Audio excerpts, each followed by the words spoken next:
તો મિત્રો આજે આપણે વહેલી સવારે જઈ રહ્યા છીએ પાટણ રોડ ઊંઝા સચ્ચિદાનંદ વૃદ્ધાશ્રમ।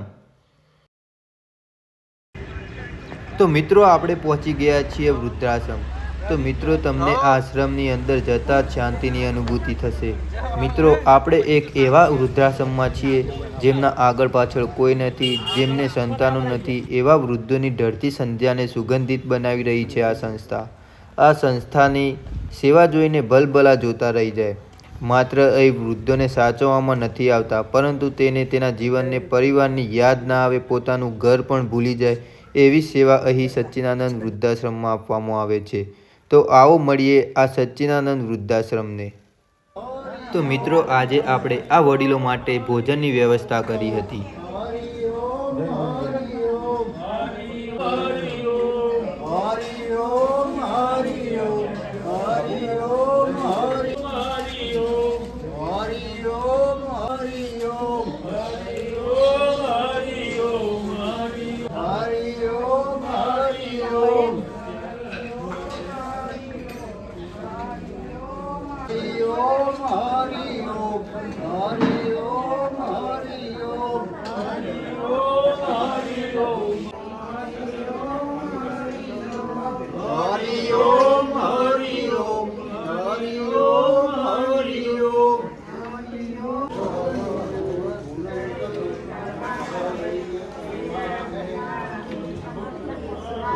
આ સુંદર મજાનું રસોડું છે આશ્રમમાં, તમે જોઈ શકો છો।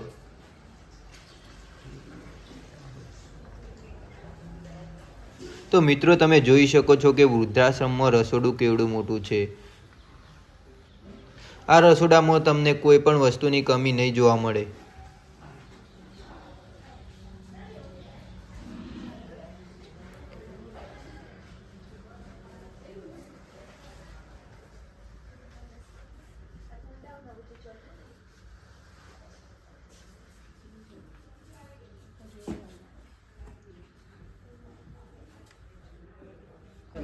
આ આશ્રમની અંદર મિત્રો તમને એકદમ શાંત વાતાવરણ જોવા મળશે અને બધી જ જાતની અહીં ફેસિલિટી જોવા મળશે તમને।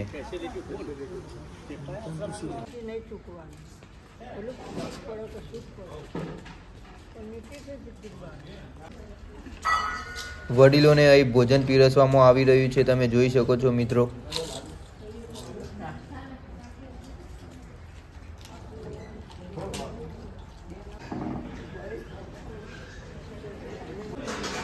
વડીલોને ભોજન પીરસીને આપણો બધો જ પરિવાર અને મિત્રો બધા ભોજન કરવા માટે બેસી ગયા છીએ।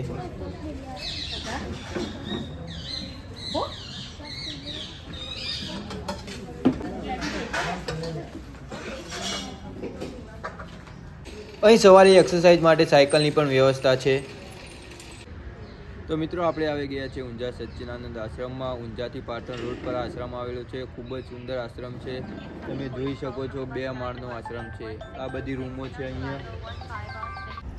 તો મિત્રો તમે જોઈ શકો છો કે આશ્રમ કેટલો મોટો વિશાળ છે અને અહીંનું વાતાવરણ એકદમ શાંત અને આશ્રમ એકદમ સ્વચ્છ છે। તમે મિત્રો જોઈ શકો છો કે રૂમ કેવા છે, એકવાર રૂમની વિઝિટ જોઈ લો। તો મિત્રો તમે જોઈ શકો છો કે વડીલો માટે રૂમો કેવી છે। અહીં એક રૂમની અંદર 2 બેડની વ્યવસ્થા કરવામાં આવે છે। જો મિત્રો આ આશ્રમનો પાછળનો ભાગ છે, સુંદર મજાનું ખેતર છે। અહીં લસણ, પાલક જેવું શાકનું વાવેતર કરવામાં આવ્યું છે। અહીં વડીલો તાજી અને ફ્રેશ શાકભાજી ખાય એના માટે। જો આ ફેમાભાઈ, દુલાભાઈ, આ કિશો, આ પેલા રાજુભાઈ આવે। મિત્રો આ મસ્ત મજાનો સત્સંગ હોલ છે, તમે જોઈ શકો છો પાછળ।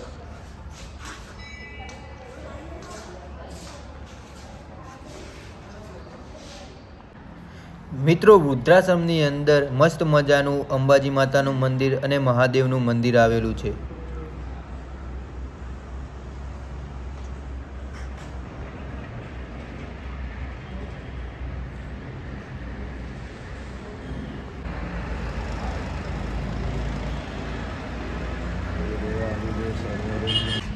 અહીં બાળકો માટે રમવાના સાધનો જેવા કે હિંચકા તમને જોવા મળશે અહીં।